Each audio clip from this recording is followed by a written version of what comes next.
Testing 1 2, testing 1 2. Just checking the microphone here. Let me know if you can hear me.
Hello and welcome to Landy's Crypto Corner. Today is Wednesday, August 30th, and welcome to Market Madness Technical Analysis, where we are going to break down the anatomy of this little pump up on Bitcoin after some initial technical analysis. On Bitcoin, traditional markets, we will also take a look at Dixie and gold. So let's jump right into it. As you can see, Bitcoin had a nice move off of this support area here at around 25.2. And I believe it pumped all the way up to around $28,000 just above at almost 28.2, 28,184. So looking pretty good on that move up, but this is a move up right into resistance. We had previously seen resistance over here at around $28,070 to around 28,473. So that's that 28.45 area that I typically call out on the Bitcoin in 60 seconds videos. And in this case, we are seeing a little bit of a pullback here.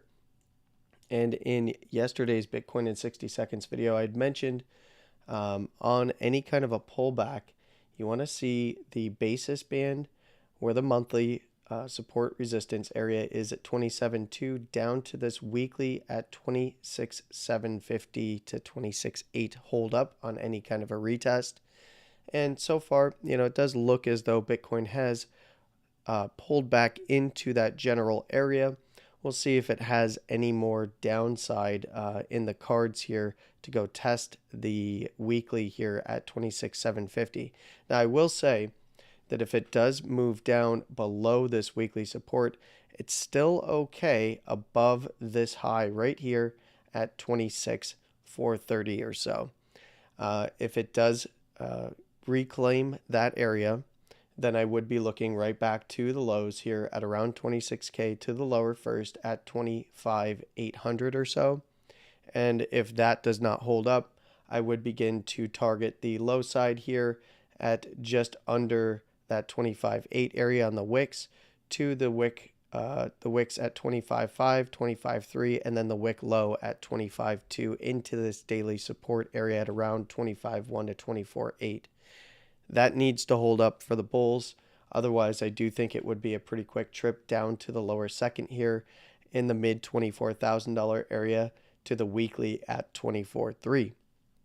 Now, if Bitcoin can maintain closures above 26.750 and 26.5 respectively, and regain this 27.2, I would want to see it take out the 27.5 area, go and retest and reclaim this weekly up here at around 28 to 28.1, and take out that wick high, of course, just above, just shy of 28.2, to then go and retest this very, very important breakdown area at 28.4 to 5. So again, this is this area of resistance.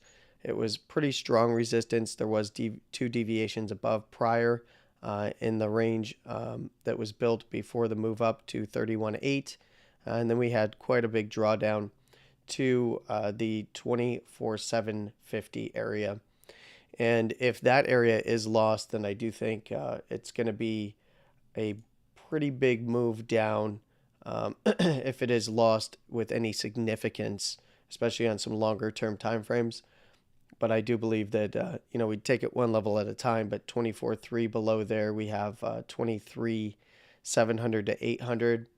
And then the monthly here at 23.3, and you can give it some room to like 23.5.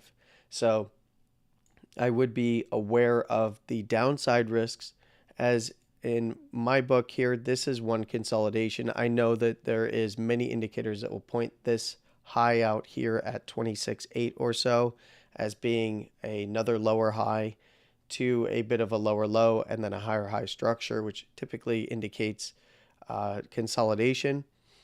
And that's likely what we're going to see. But in my experience, the way to look at this, it would be that this is your low.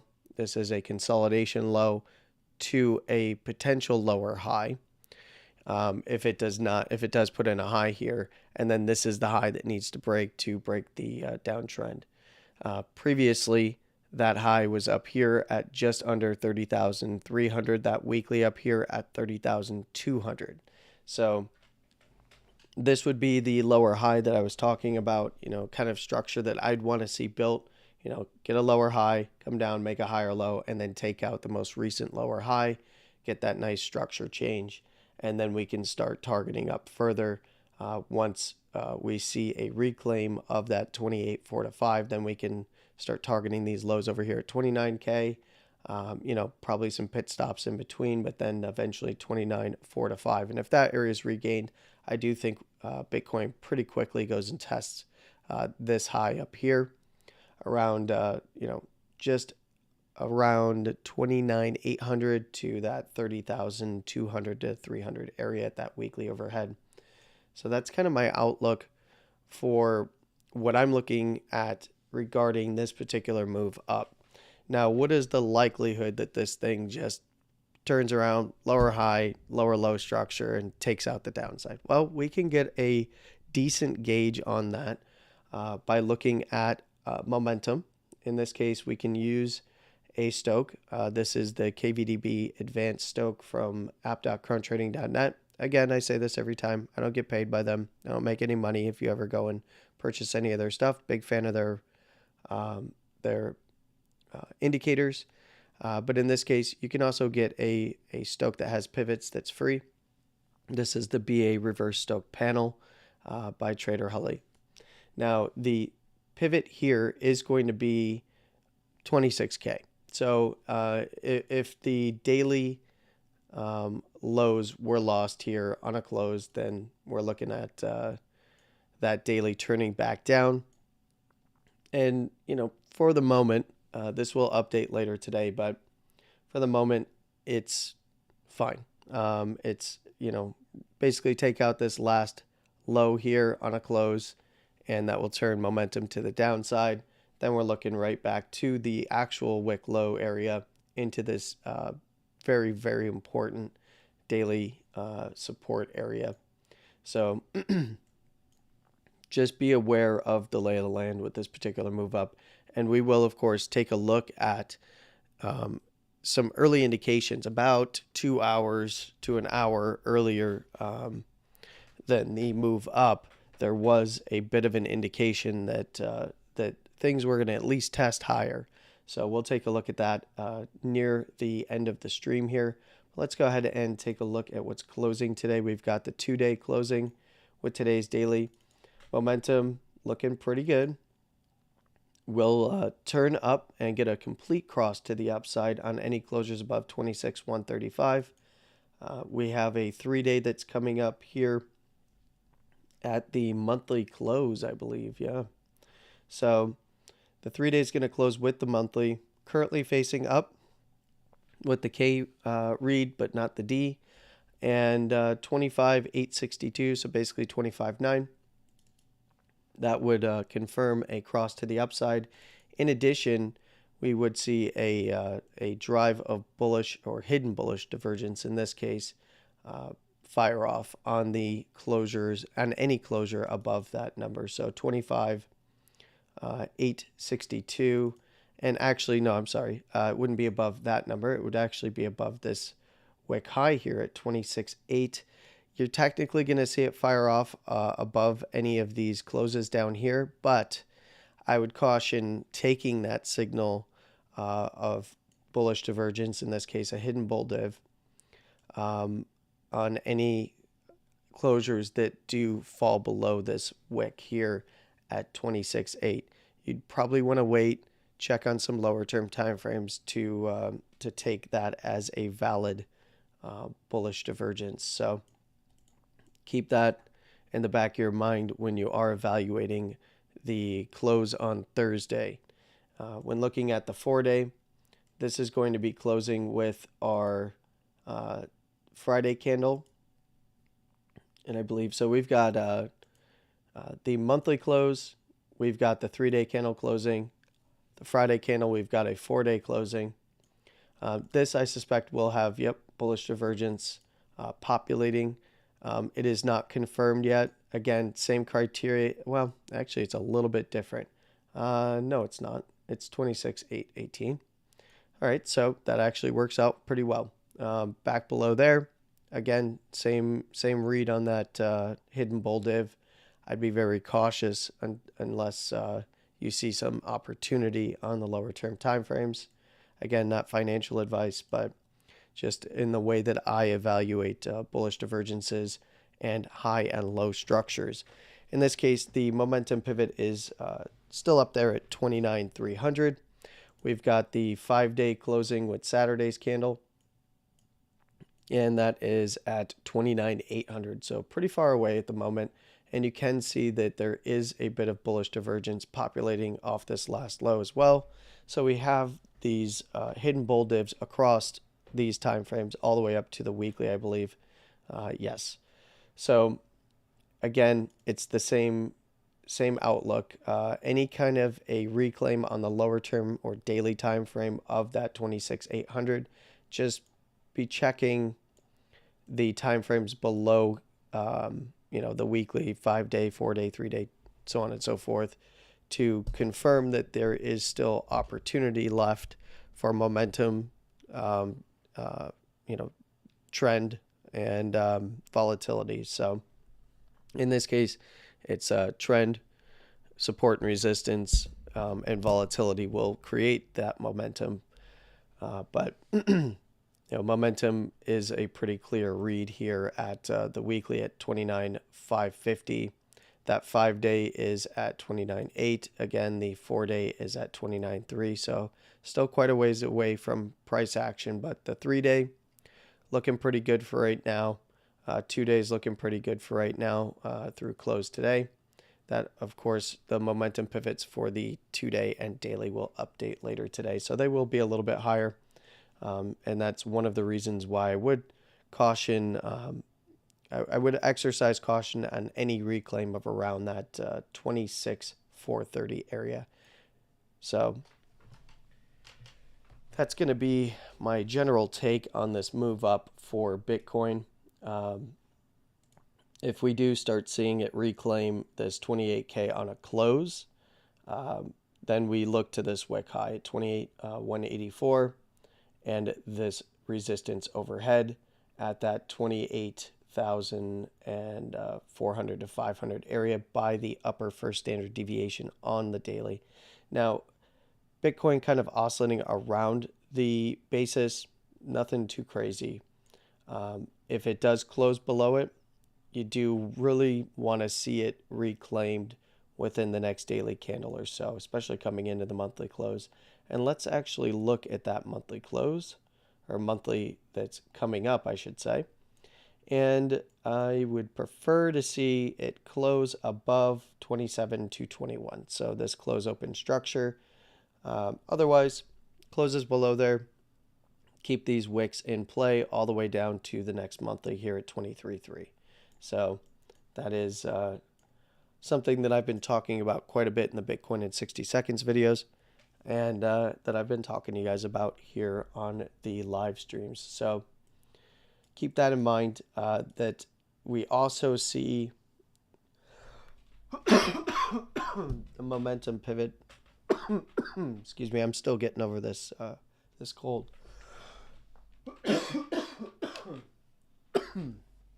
The momentum pivot on the monthly is going to move up. It's currently at 21.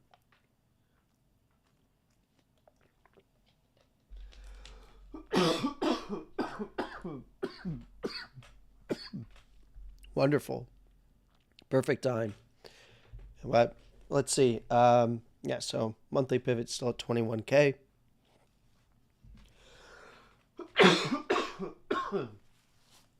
Just when I start to feel better is when I start having coughing fits again. Great.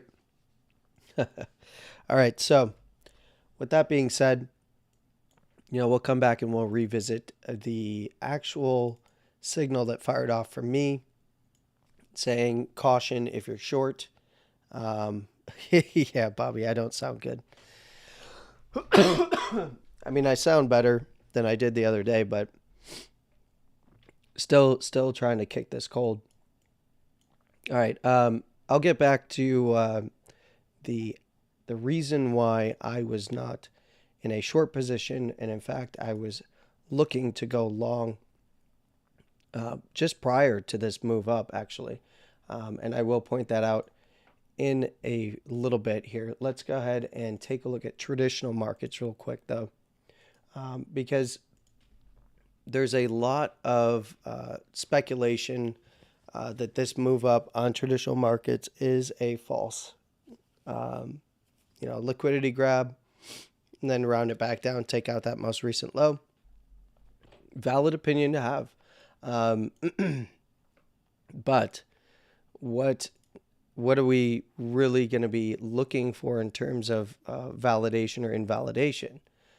Well, if a high is put in, this is not the best daily candle here coming into the monthly close, but it is above the basis on Dow here on the daily.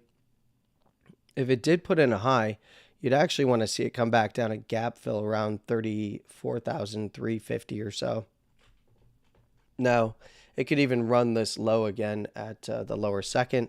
Does that put it in dangerous territory? Yeah, absolutely. But lower second is the area that you'd want to see it reverse from.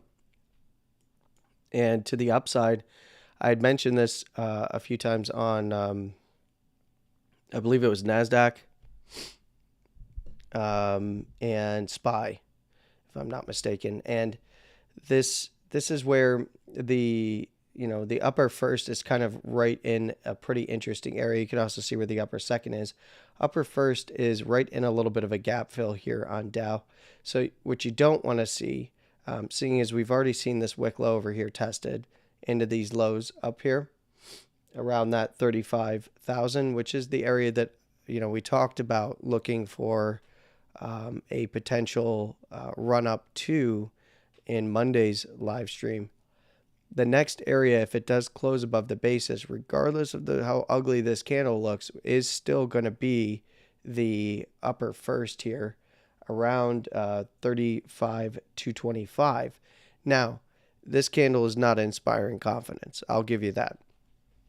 But if it does take out the low in tomorrow's candle, that is the 34. What is the low on this candle? 34,811.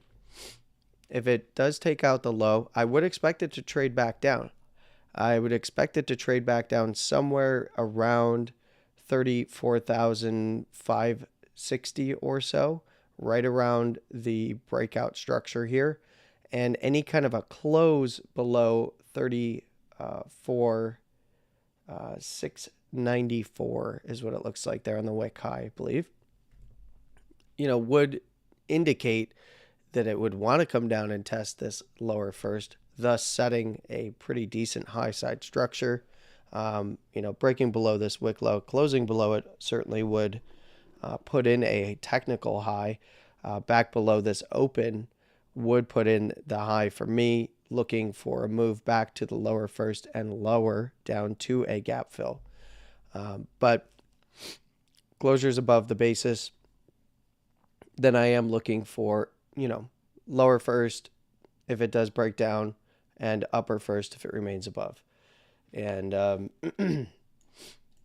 the daily momentum is sitting at 34,193.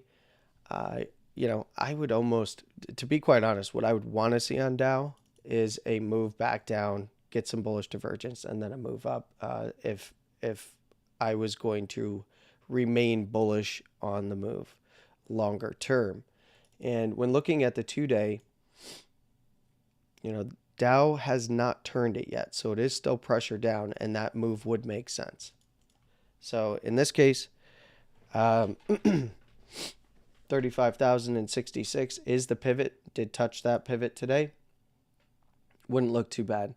Now, one of the bigger things that I will call out here is the bullish divergence that is, again, populating on the 2-day charts for traditional markets, just like Bitcoin.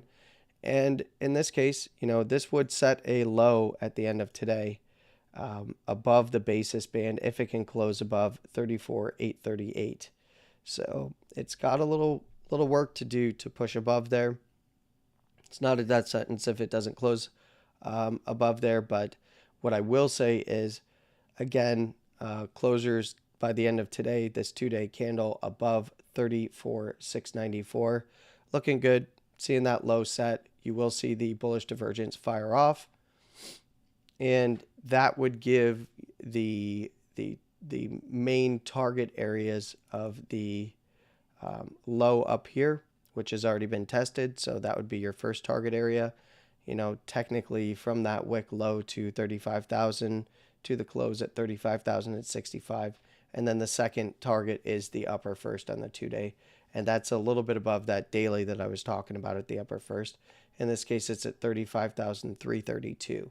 So that would be the secondary target on that. And then the third target would be taking out the highs here and higher up to the upper second at 35,831. So basically 35.5 to 35.8 or so. that would be the bullish divergence target. So that's probably only going to get an initial cross today, but it's likely to fire off a drive of bullish divergence. And we can see that it has already populated and closed as a viable bull div on the 3-day chart. And we still see momentum turn against things here below 35,323. So basically that upper first on the 2-day chart, which is, that pivots above the upper first on the 3-day chart here. So keep that in mind. 4-day is going to close on, this is going to be, this is going to be Friday closure. So we will have a few things to talk about on Friday. Good. The upper first is almost been retested here at 35,054. Just barely missing it. And again, you can see that there is the potential for a drive of hidden bullish divergence. Momentum pivots a bit a ways away above that 35,000 at 35,386. And the 5-day, which isn't going to be closing until mid next week, is going to be, we've seen the move to the upper first here at 35,025. Regain that, look into the highs and higher, and you can see the 5-day upper seconds there, right there at that 35,800 area. So we have some pretty clearly defined areas to the upside. Weekly close coming into that weekly close. This was a wick above the upper first. And again, we have the potential for hidden bullish divergence by Friday's closure. So you're going to see this again across markets. We'll keep it on the weekly and we'll go to NASDAQ. Same thing. Actually, we're not going to see the bull div on the weekly, so I apologize. That's not correct. 15,776 is going to be the weekly pivot, a little ways away from there. 5-day, we've got 15,769, nice. And again, that's going to be closing mid next week. Haven't quite tested the upper first here at around 15,535, but got very, very close at 1544. And the 4-day, we do have a confirmed drive of bullish divergence. We've already seen the easy part of this move play out back to nearly the upper first here. If it does regain it, we're looking to the highs again. 15.5 first, take that out here, and then it's 15.8 to just under 16K there, possibly even running to that upper second just over 16K. That'd be the secondary targets. Now, this target is still available at the upper first at 15,542 currently from the 4-day perspective. 3-day bullish divergence playing out now and has almost done the same thing. We're seeing the same areas come up over and over again, above 15.5 basically, and I do believe it's going to run quite a bit further, or at least another 250 to 500 points up if it can regain that. 3-day pivot is at 15,080, so this momentum pivot agrees with me here. The 2-day is pointed up on any closes above 14,675, of course closing with today's candle. We've seen the easy part of this move start to play out back to the basis after the retest and fail. And upper first again. This is going to be 15. This is going to be 15, almost 15.6, 15.591. So regain that, run the highs. Daily looks good. Daily looks much better than Dow here on NASDAQ. Upper second is at 15,525, and it closes above there. Then we're looking at this gap fill again at 15,561 to roughly 15,700. And we'll go the opposite way with SPY here. SPY looks fine. A little bit of a pullback in the lower term time frames. Still holding on to that upper first. If it can maintain above here, great. If not, I'm looking back to the basis here at 445. Above the upper first, I'm looking right up to around that 45. Well, this is going to be, let's go to actual SPY, not SPX, because that's where I have everything already saved for where it was mapped out. I'd be looking right to the highs by the upper second here. Gap fill area at that 452 to 453, possibly up to around 455. If it can regain that, it's right to the highs at around 459 to 460. If it does lose the upper first here, 448, I'm looking to the basis at around 443 to 445. If it loses that, it's right back to the little bit of a, this was already kind of filled here, but right back to the lower first at around 440. So looking pretty good there. 2-day bullish divergence playing out. This is going to close and complete its cross today above 440. And yep, upper first right there at that 452, 453 area. Regains that. We're looking to the upper second from the 2-day perspective at around 460. Nice reversal off that lower second standard deviation area. 3-day, we're doing the same thing. Bullish divergence. This will turn up and cross up on any closes above 448. Upper first, same area. Let's look at the 4-day, 454. So if it does do a gap fill and reject initially on the daily, if it does close back below the upper first at 451, then I would be concerned. Lower high, and then I'd be looking back to the basis and lower. But as it stands right now, still looks good. Bullish divergence still playing out on the 4-day. 5-day, 457. So looks good. No bullish divergence here. But yeah, no bullish divergence, but it is pushing that upper first. If it regains it, again, same areas we just talked about. If it loses it or rejects, we're looking back to the basis and the low side support here around 430.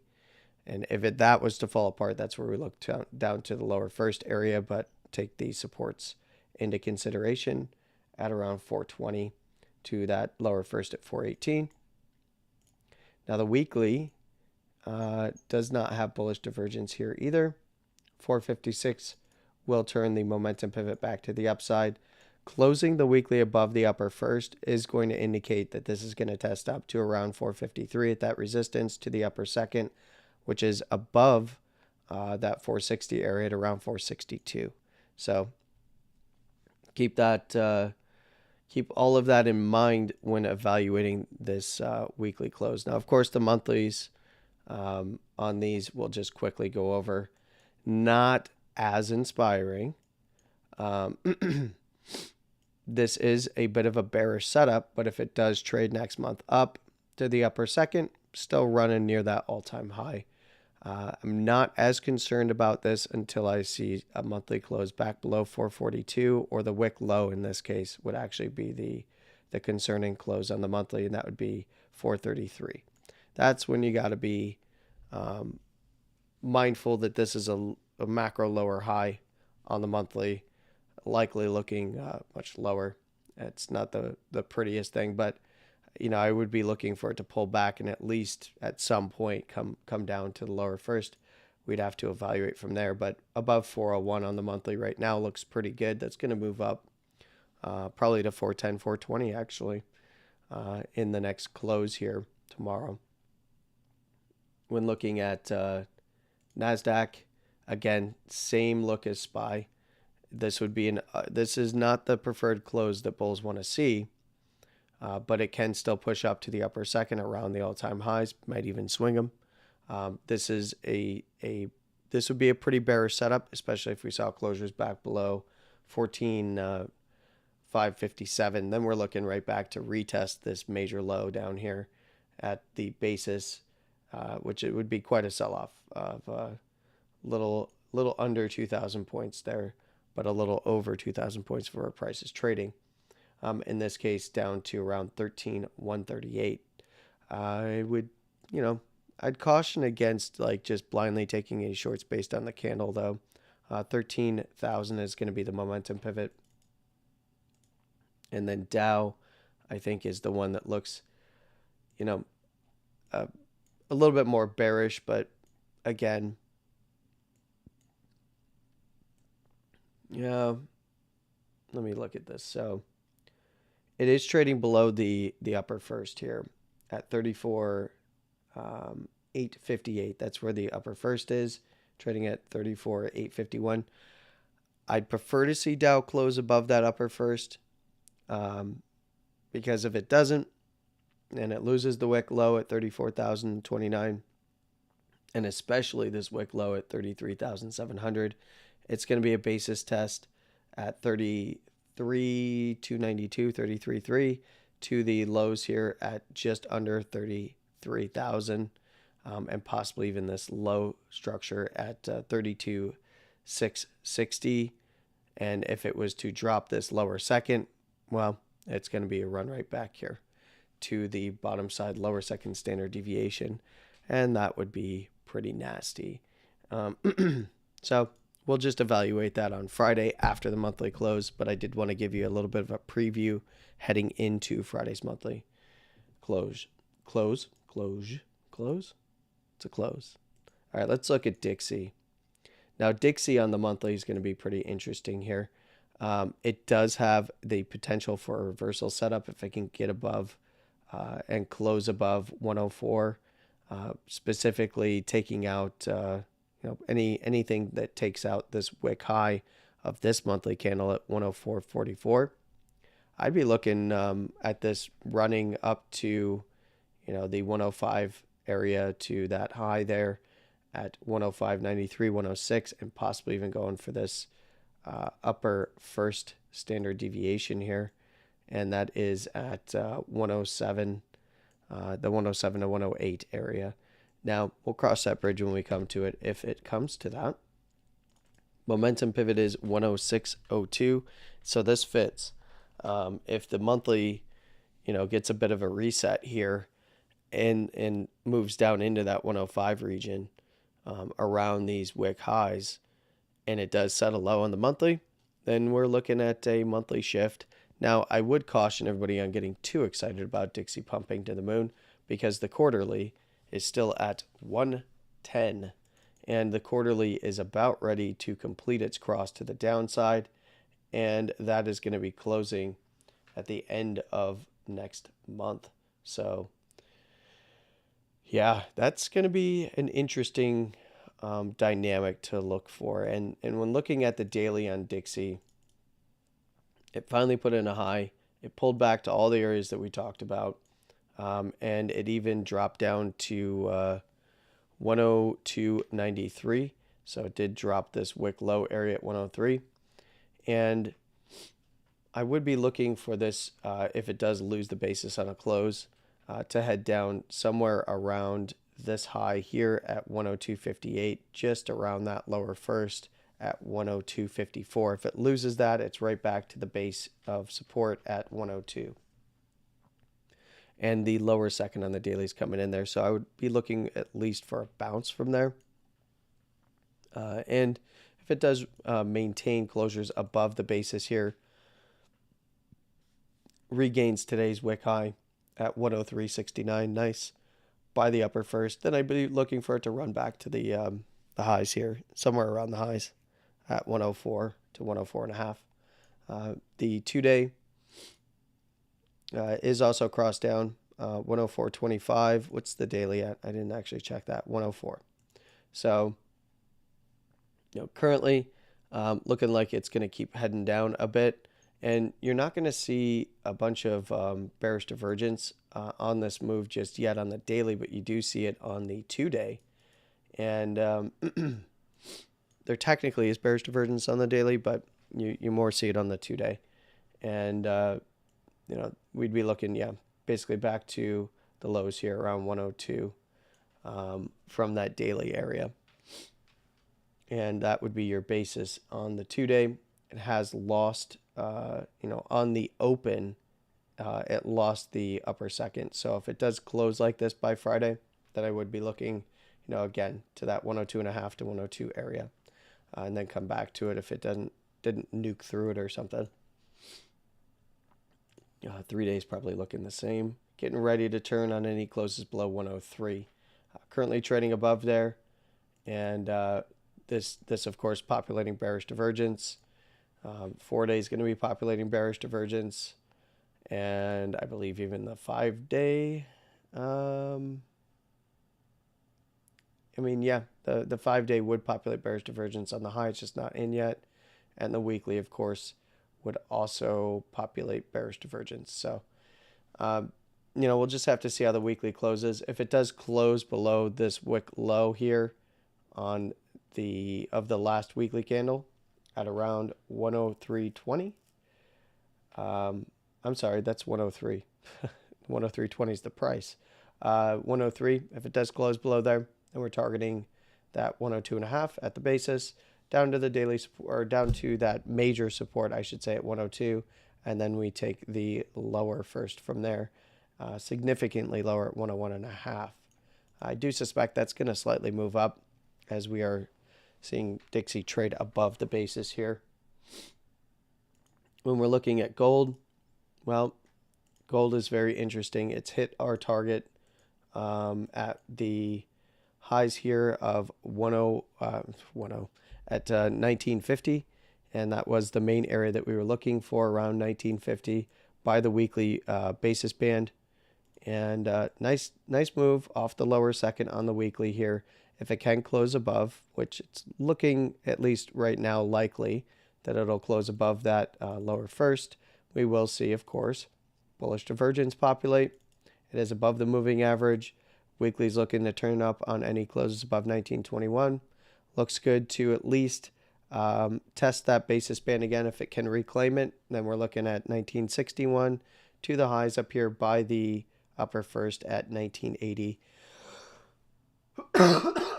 Excuse me. Yeah, around 1980, the highs, the rejective highs off this low back here by the upper first. If that is regained, then we're looking back to 2K and possibly the highs of the actual weeklies up here again. The 5 days going to be showing much the same picture. We're looking at 1921 on the closes, bullish divergence, so it's the same as the weekly. The 4-day, 1931 on a close. This is closing again mid next week, so or early next week, I should say. That would be mid next week. 1931. Trading above there right now. So if it can maintain above there by the next close, that bullish divergence that's already playing out right now would still have its target at the upper first here around that 1964 area again. So these numbers are just coming up over and over and over again. 3-day bullish divergence is not technically populating, but there is bullish divergence here. Longer term bullish divergence. Cross up it has an initial cross up rather above 1914, and will complete its cross by Friday if it can close above there. 2-day secondary targets already in play at the upper first, again 1960. If it can maintain closes on this 2-day by Friday above the basis band at 1935. Yeah, that's 1935. If it can maintain above there, otherwise I'd be looking for a test to the lower first at around 1910. Again, that would call into question some of those other momentum pivots, but daily looks pretty good. It is up against the upper second, so an initial pullback to be expected around that 1950 region on the daily. And, as long as it's above the upper first to basis, it's looking just fine for continuation and expansion up. If it does lose the basis, the upper first and basis, then I'd be looking right back to the lows at the lower first at around 1900 rather, not 19,000. The upper first is currently at 1931, so if it does drop that, I'd be looking to the basis around 1915 and 1920 on this open right here of the candle that broke out of this little consolidation structure through Monday. So above there, I'm looking forward to keep heading up, test a little bit deeper. Over time, that 1960 area is this high right here. So that's this guy over here. It is currently rejecting off of this low side structure at 1945. If it can regain that on the close, then we look at this side, which is around 1953, and then we look to the 1960, which is the high over here.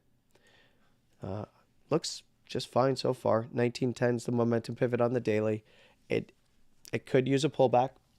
If it pulls back into higher low, it's right up against the, it's right up against the, well, almost. It did test into the bullish control zone.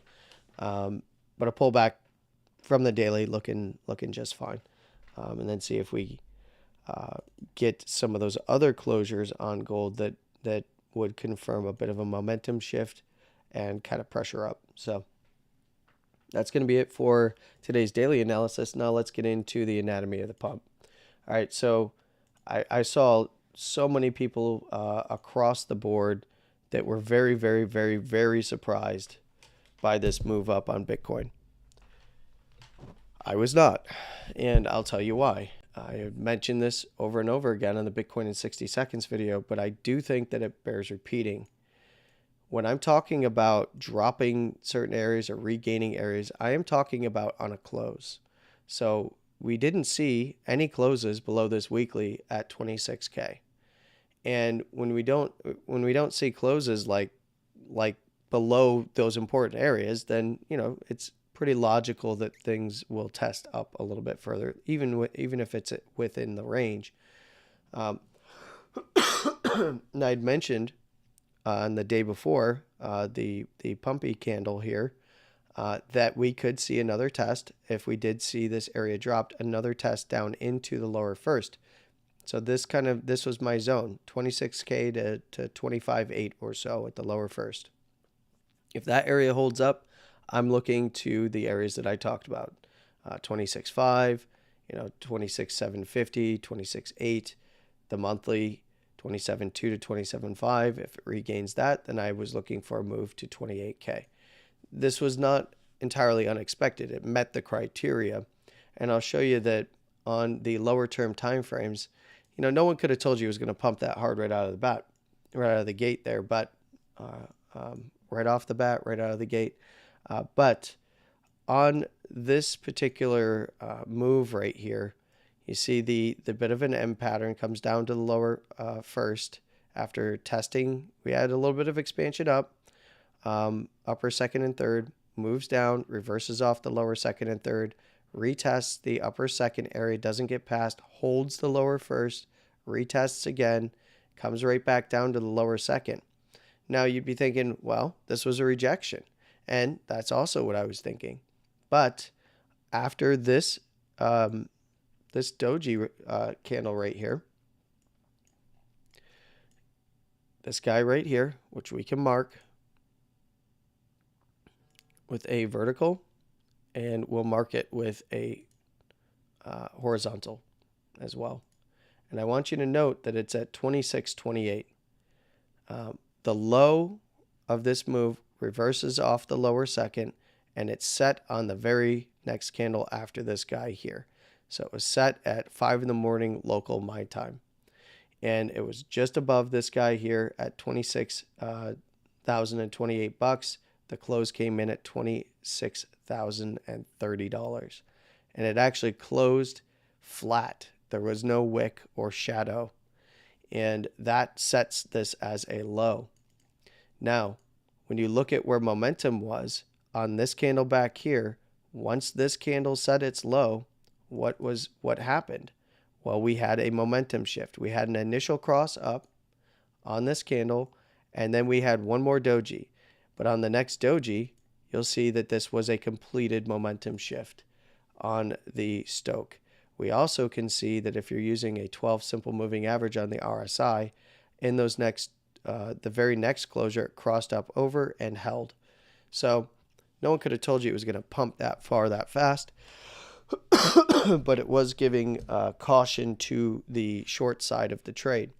It was more angled to go test at minimum, retest up into somewhere around the 26,100 to 26,150 area around these highs.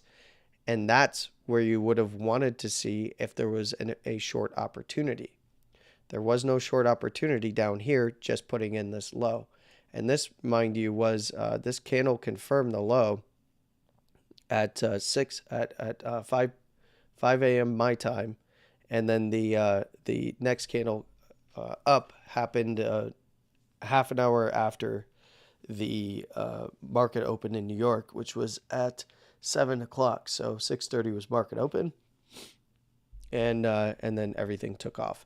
Now, many people have speculated that this was because of the win from Grayscale. No, I'm sorry, it was not.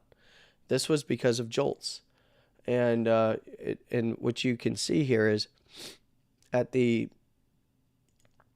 time that markets open here, we can go to Dow, and we can go to the daily, and you can see the big move up here on Tuesday's candle.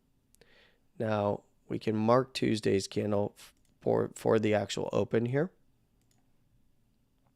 We go down to the hourly, and what you can see is this was at 6:30 in the morning. It was already trying to set this low, and in fact, I do believe it set that as a technical low. Yeah, but it didn't set that low until this candle at 6:30 in the morning. Let's go ahead down into this hourly. You see the reversal from Monday's candle was already set in.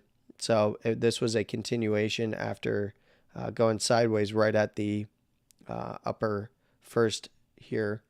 Jolts comes in, pumps the market. We see the move up.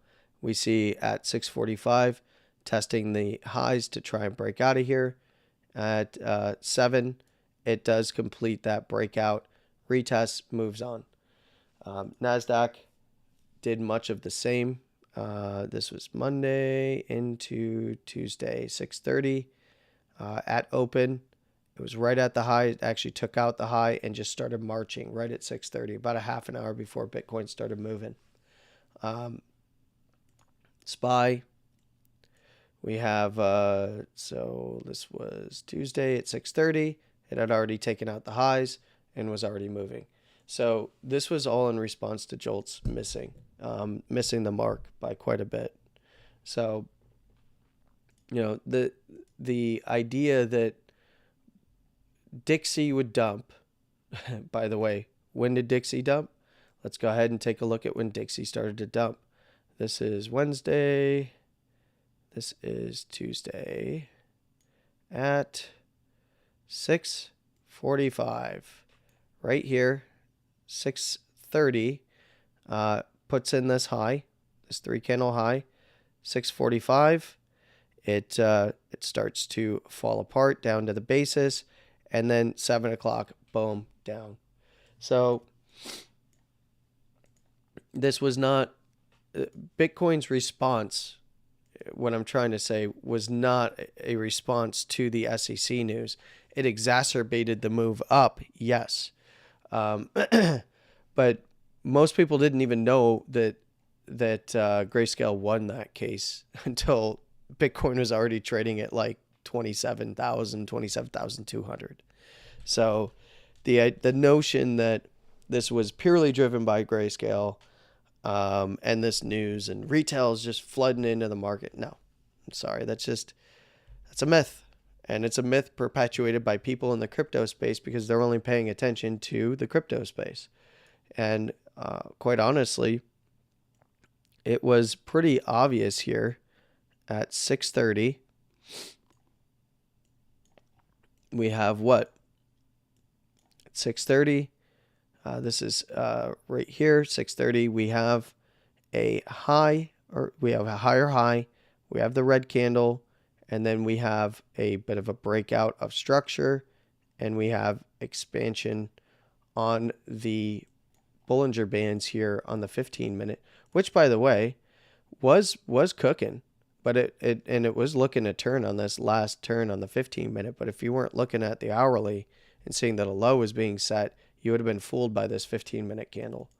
And once it got expansion up through the upper second and third, then we're looking for what did it break. Well, it broke out right at it broke out and tested right at these highs. So if you're just taking automatic shorts, you're probably going to get blown out from those highs right there, especially on tight stop losses. So, and that's where, even if you did, don't re-enter. Just not financial advice. You don't re-enter. You wait and see what's going to happen. If a high structure is starting to be put in, and nope, it just, over the course of the next 45 minutes, green candled its way up to around our area on a close right there at 27.5, 27.6 area. Retested on a close the 27.4 to 5 area, and then it pushed up one final time to hit that weekly overhead at 28,000, or just over 28,000. So one of the bigger things that I will note is when you see high volume, like what we saw on these candles, we hadn't seen very high volume since back here this low was set, right? And this low governed, this was the high volume swing fail area that I had talked to you guys about when this came in. This was the low that was kind of defining this smaller range. And then we had really no candles that equaled its volume on the highs. What was holding things down was this high side structure rejection in and around here. That was, and then there's also a low right in here as well that was kind of holding things up as well. But the high volume candle that came in, the highest volume candle was this guy right here. This is the highest volume candle that we had seen in a while, and it was on expansion that broke out above these highs. So it's either going to then reject the next candle, which is what you wait for if you're going to get into a short position, is for a rejection that doesn't pass the wick high. When it's expanding, you don't necessarily want to short right into, upside expansion. You want to wait for it to show clear exhaustion in that area. And, it started to get a little bit, exhausted up through here around the 27,600 area, came down, but it didn't put in any kind of a high structure. It just curled right back up, consolidated, gave it another drive. And then we saw a high structure put in back here. This was a breakdown from these wick lows. And this came in at, this was, what was the close there? 27,726. So that was the breakdown high from there. And you'll note that this was retested a few times as well. So, and there is a volume defining range here, but once this candle broke down from this high side structure, and you can even just take the wicks, right? So the 27,768, once this fell apart, it gets retested and then starts to move back down all the way to 27K. So nice short position from there. That was the way to play that. But hindsight's 2020. You got to go back and reevaluate if you were if you were surprised by this move and or in a disadvantageous position. So there is some simple ways to look at it. I still would tell you, if you're not seeing big high volume areas getting taken out to the downside, you're not going to see continuation. Same goes for the upside. You can get this high volume candle. So we've got a really high volume candle here. And this was actually, we'll move this one candle over. And you can see that when this guy was lost, let's go ahead and snap a line to his wick high. Look at when he's lost. We've deviated around that area. Now he's got a bit of a zone. So we can call this zone out in yellow.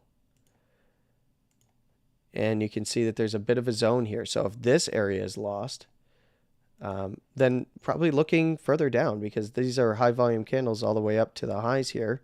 So we've got the next highest volume candle is going to be this guy here at the highs. And then the candle before him was this guy here. So there's a bunch of swing fail areas. But In this case, this is really all you need for the consolidation structure here. If it starts to break down from 26,976, then it's probably going to test that wick that I was talking about on the daily at 26.8. That's the area that you don't want to see reclaimed. Preferably for the bulls, they don't want to see that reclaimed, but they still have room down to 26.5 or so on the daily close open, on those daily close open highs. So, and then even within this little range, there is some higher volume spots. So far, this low right here, this low wick that came in today at, let me see, what time was that for me? That was 7:45 in the morning. This low wick came in at $27,015, and so far it's been holding price up.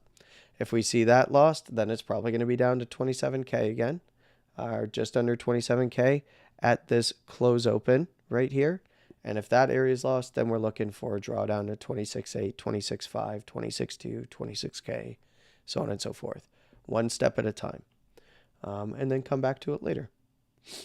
But for right now, this is just consolidating. We'll see what happens coming into the monthly close here, and then we'll kind of go from there. Yes, the monthly looks a little ugly, a little toppy, but it could also turn into a consolidation structure.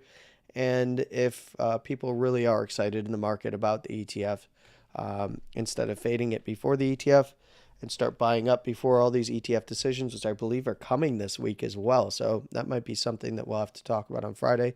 I'll just have to make sure I get my ducks in a row. No, I'm sorry. Some of them are on 9.2, 9.3, and 9.4. So that's going to all be next. It's going to be next week, right? Yeah. So, well, no. So because they're either going to make a decision by Friday to delay or accept or deny by Friday, or we're going to hear about it on Monday. You're not going to hear anything because the 2nd and 3rd, which is the date for some of these ETF filings, decisions to delay, so on and so forth, is going to be coming in on on a weekend again.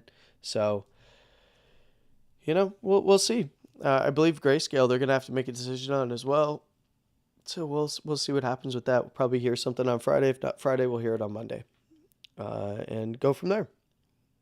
And with all of that said, I'll ask any questions. If you have any questions, I don't really have many questions myself, but I will ask you if you have any questions. Go ahead and put them in the chats. Sorry I didn't go through and say hi to everybody. Hi guys, I see you all over there. Yeah, it's a Wednesday. So yeah, let me go ahead and look in YouTube chat here. Yeah, don't have too many people chatting in here. I've got quite a few people showing up on my list as watching or viewing, but I'm not seeing many chatting. If anybody does have any questions, go ahead and ask them. If not, I'm going to get rolling here. And this was fairly short today. It's about on par, right? Yeah, about an hour. Okay, cool. All right, so if there's no questions, I'm going to get rolling. You guys have a wonderful rest of your week. I'll talk to everybody on Friday. Of course, I'll have the Bitcoin in 60 seconds videos up later today for after today's daily close with some updated targets. Bands obviously are going to adjust to some of this price action. And I see Bobby says, hey. Hey, Bobby. What's up, buddy? I'll give you a minute if you got any questions. Go ahead.